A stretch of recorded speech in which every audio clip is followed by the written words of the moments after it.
குடும்பத்தில் அந்நியர் தலையீடு, பிறர் குடும்ப விஷயத்தில் அந்நியர் தலையீடு எல்லாம் கூடவே கூடாது.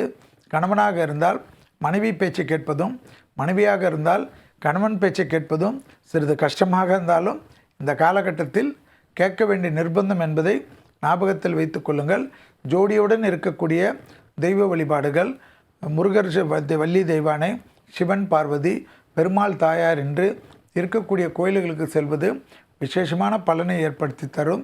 தேகாரோக்கியத்தில் கண்டிப்பாக வயிற்று சம்பந்தப்பட்ட உபத்திரம், அதேபோல் பல்லு சம்பந்தப்பட்ட உபத்திரத்தில், தொண்டை சளி தொந்தரவில் சிறிது கவனமாக பார்த்து கொண்டால் மற்ற விஷயங்களெல்லாம் அனுகூலத்தை தரும். குடும்பத்தில் டக்கு டக்கென்று சுபவிரயங்கள் ஏற்படுவது கண்கூடாக பார்க்கலாம்.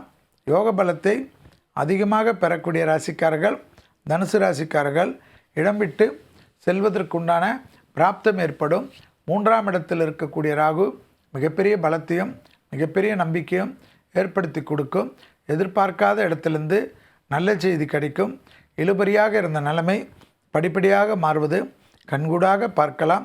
உத்தியோகத்தில் அதிக ஏற்றத்தை பெறக்கூடிய ராசிக்காரர்கள் தனுசு ராசிக்காரர்கள் குரு பார்வையுடன் இருக்கக்கூடிய அமைப்பு என்பதனால் தாய் வழி உறவு, தந்தை வழி உறவு, உறவினர்கள் வருகை, நண்பர்கள் வருகை என்று ஏற்றத்தை பெறக்கூடிய அதி அற்புதமான அமைப்பு என்பதையும் ஞாபகத்தில் வைத்து கொள்ளுங்கள். கண்டிப்பாக தெய்வ வழிபாடுகளுக்கு நான் சொன்ன போல் ஜோடியாக இருக்கக்கூடிய தெய்வ வழிபாடு மிக மிக முக்கியம்.